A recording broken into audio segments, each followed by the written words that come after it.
Hi everyone, this is Ashley Jones, and I want to share with you details about using the Text on Path feature in some of our Dime software programs. So this feature is available in Perfect Embroidery Pro, Word Art and Stitches, My Fabric Designer, My Lace Maker, and Vintage Embroidery. So those 5 software have this feature that I'm going to show you. So Text on Path is the ability to take text of your choice and make it follow along an artwork path.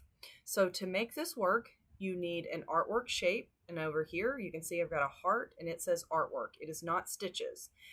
And I have my text. So this is text that I have written out and want it to follow along this heart. So if I select both of them together, to make them follow this path, you would either click this icon if you were in Word Art and Stitches up here in the top, or it might be under your right mouse click menu. So right mouse click with both of them selected, and I have text on path option. So when I click it, my text will immediately jump onto the path of that heart. There we go. Okay, so to use this feature, you have to have this feature in Perfect Embroidery Pro, Word Art and Stitches, My Fabric Designer, Vintage Embroidery, or My Lace Maker. Those are the 5 Dime programs that have this feature. So you can use any artwork path that you prefer and the text on the screen, and it will follow along. So let's start a new page and let's talk about the details. Now, first you want to start with a path. So choose an artwork shape. You can draw from your artwork options here. You can import an artwork option if you have SVG or FCM vector type files. You can import those. And a lot of the software have built-in shapes that are just artwork shapes, like these path shapes. So when you click here, you can scroll through and find, whichever one you want to do. So I'm just going to stick with the heart. So I'm going to go to my artwork tool here, and I'm going to click and drag to draw the heart. Now, start with the artwork the right size. This is the easiest way to do it. So over in my transform options, I'm going to make this a 5-inch heart. Click apply, and then I'm going to double click my zoom tool to bring it all back on the screen. Now let's add some text. So I'm going to choose my text tool, and I'm going to click one time on the screen, and then I'm going to type in my text. So I'm putting in love is patient, love is kind, and I'm going to click apply. And from experience, I prefer smaller text to go around my heart, because if it is larger text, it kind of overpowers your shape a little bit. And this is just a personal preference. So I'm going to go ahead and reduce this to about a 1/2-inch text. Now, once I've done that, I know for a fact it's not going to follow around my entire heart. So I would either have to make the size bigger or make my text a little bit longer. And you can also adjust the spacing in between. So I'm going to right mouse click and I'm going to turn that to red just because I want to. But what I'm going to do is I'm just going to copy and paste my same text. So I'm going to go over here into my text properties. I'm going to do a copy, Control C, and at the end here, I'm just going to do a space and I'm going to paste it. Don't put it on a second line. Even though it looks like I hit enter, it's just so long that it wrapped it around. And when I click apply, you can see that it's all on one line. Just make sure that that's the case, that it's all on one line. I did not hit the enter key after this first line of text here. I just let it keep going and it just moved to the second line because it's so long. Okay, so now this will most likely go around this whole heart, but I'll show you how to make adjustments if you need to. So now to make this work, I'm going to just zoom out just a little bit. I'm going to use my select tool up here in the top left, and I'm just going to click and drag a box around everything. When I do that, you can see that this icon becomes active. If I just have the text selected or the heart selected, it is not active. So I'm going to select both of them, and I can either click this icon if you have Word Art and Stitches. If you are in the other programs, it is under your right mouse click menu. So I'm going to right mouse click and choose text on path. Okay.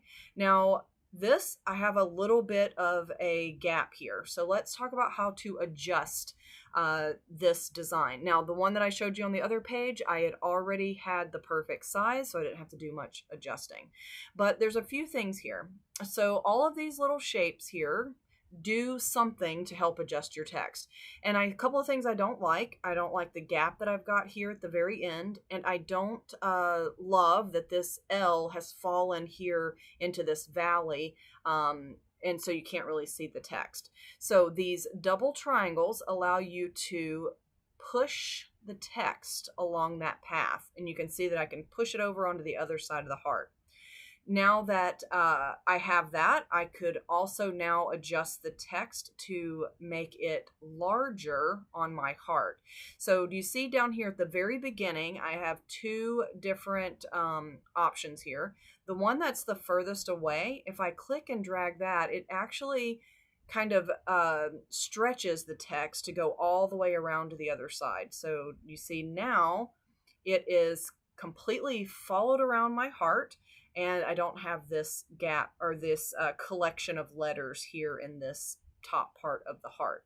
So the same is true with this, pushing this around. I can make it smaller or shorter. Sometimes I want to do text on a path, and I only want my text to be on part of the path. So let's say if you wanted to do half of your heart, look at that. So I actually used that tool to move that around, and that is this double black triangle down here at the very bottom. Let me zoom in and show you. So this double black triangle here, and you have to have your text tool selected, not your select tool. So notice now I don't have those arrows at all because I clicked my select tool out of habit, but I want to go back to my text tool, which is the T. So when I click that, and then you can see all those little shapes come back. So this one here is the one that I use to resize this text on path. So let me zoom out so we can see the whole thing happening.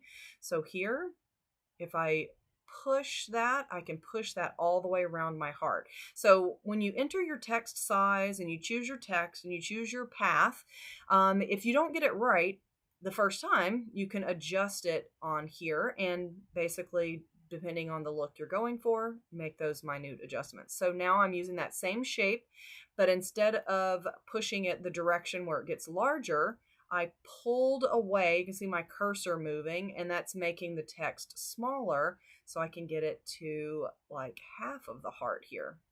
And I've got some letters jumbled there, so I would just keep kind of pulling that a little bit until I get it right where I want it. So, right? And you can always use your undo key to get it back. To get those little selection points there, make sure your text tool is selected. And then these selection tools here, so these diamonds allow you to select one letter.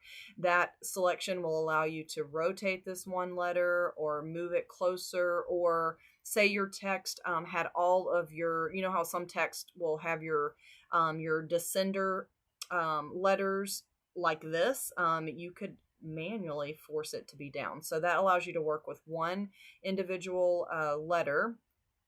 And then each of these shapes, you just, click on, play with them. You can also rotate here and get a different look.